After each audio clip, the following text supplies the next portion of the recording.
जंग का एक और फ्रंट खुलता नजर आ रहा है। अमेरिका और वेनेजुएला के बीच तनाव कम होने का नाम नहीं ले रहा और अमेरिका की तरफ से कैरिबियन सागर में सैन्य गतिविधियां बढ़ने से इस बात की आशंका जाहिर की जा रही है कि वेनेजुएला के साथ उसका युद्ध कभी भी शुरू हो सकता है, क्योंकि वेनेजुएला ने भी पलटवार की तैयारियां शुरू कर दी हैं।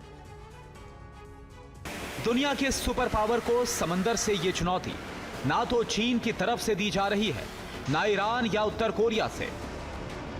समंदर में खतरनाक जंगी जहाजों, विशालकाय एयरक्राफ्ट और आसमान से बेतहाशा बारूद बरसाने वाले सुखोई 30 जैसे लड़ाकू विमानों की ये गर्जना महाशक्ति कहे जाने वाले अमेरिका को एक ऐसे देश से सुनाई पड़ रही है जिसकी ताकत अमेरिका की तुलना में कुछ भी नहीं है।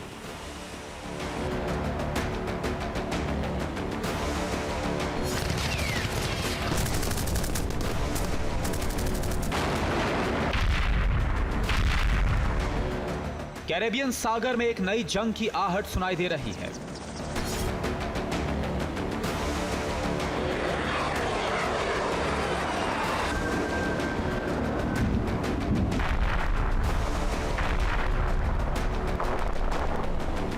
एक तरफ वेनेजुएला और अमेरिका की ये जंगी जोर आजमाइश,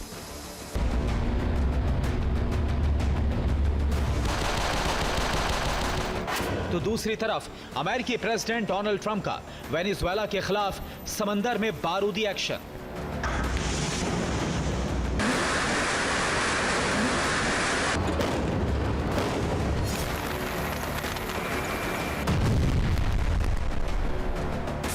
अमेरिकी सेना ने वेनेजुएला के पास तीसरे जहाज को तबाह करके कैरिबियन इलाके में युद्ध की नई चिंगारी भड़का दी है। ये कवायद निश्चित ही युद्ध के एक नए फ्रंट की तरफ इशारा कर रही है।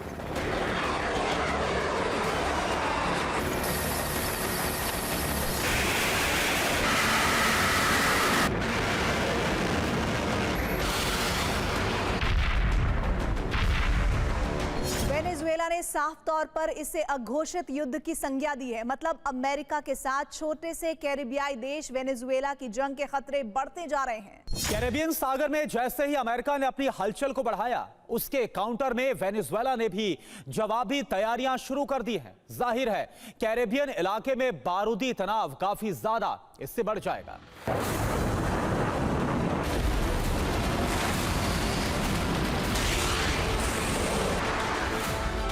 अमेरिकी नौसेना ने जब कैरेबियन सागर में युद्धपोत और स्टेल्थ फाइटर्स को तैनात किया, तो वेनेजुएला ने भी रूसी मूल के Su-30 Mk2 फाइटर जेट्स को तैनात कर दिया, जिन्हें KH-31 सुपरसोनिक एंटी-शिप मिसाइलों से लैस किया गया है।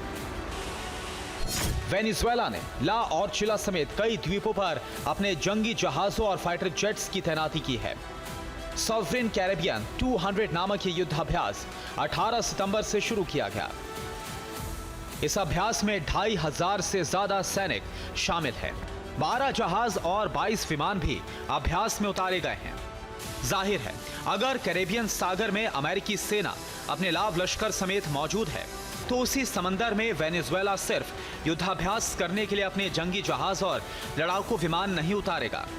वेनेजुएला के रक्षा मंत्री व्लादिमीर पाद्रिनो तो मीडिया से ये बात भी कह चुके हैं कि ये युद्धाभ्यास अमेरिका द्वारा की गई नाजायज आक्रामकता का जवाब है।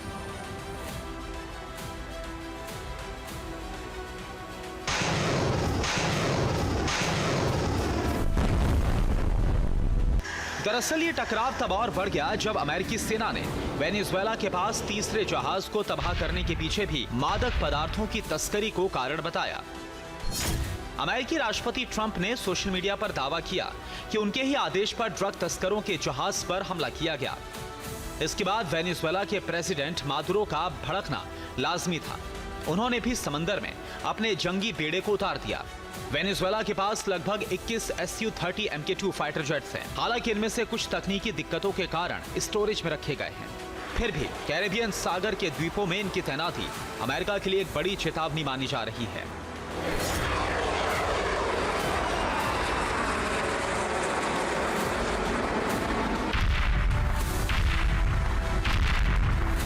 वेनेजुएला ने दुनिया के सबसे बड़ी सैन्य ताकत वाले देश अमेरिका को यह संदेश देने की कोशिश की है कि वो किसी भी कीमत पर अपनी संप्रभुता की रक्षा करेगा। ट्रंप प्रशासन लगातार वेनेजुएला पर ड्रग कार्टेल को चलाने और अमेरिका में नशा पहुंचाने का आरोप लगाता रहा है और इसी को आधार बनाकर अमेरिकी युद्धपोत कैरेबियन सागर में डिप्लॉय कर दिए गए हैं।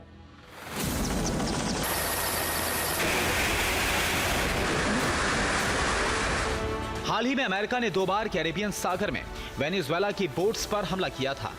पहली बार 2 सितंबर को और दूसरी बार 16 सितंबर को। इसके बाद वेनेजुएला ने भी संभावित जंग को देखते हुए तैयारी शुरू कर दी। इस बीच वेनेजुएला ने रूस के साथ एक संधि कर ली है। इसमें रूस रणनीतिक साझेदारी और समर्थन देने के लिए तैयार है। दोनों देश तकनीक और व्यापारिक आदान प्रदान करेंगे। आतंकवाद और तस्करी के खिलाफ संयुक्त जंग लड़ेंगे। इस समझौते के तहत रूस अब वेनेजुएला को ब्रिक्स में शामिल करने की कोशिश भी करेगा। यानी वेनेजुएला पर अगर अमेरिका ने हमला किया तो समझौते के तहत रूस को मदद के लिए आगे आना पड़ेगा। उधर चीन ने वेनेजुएला को पहले ही अपना समर्थन दे रखा है। ऐसे में यह माना जा रहा है कि कैरेबियन सागर में बारूदी शोले और तेज हो सकते हैं।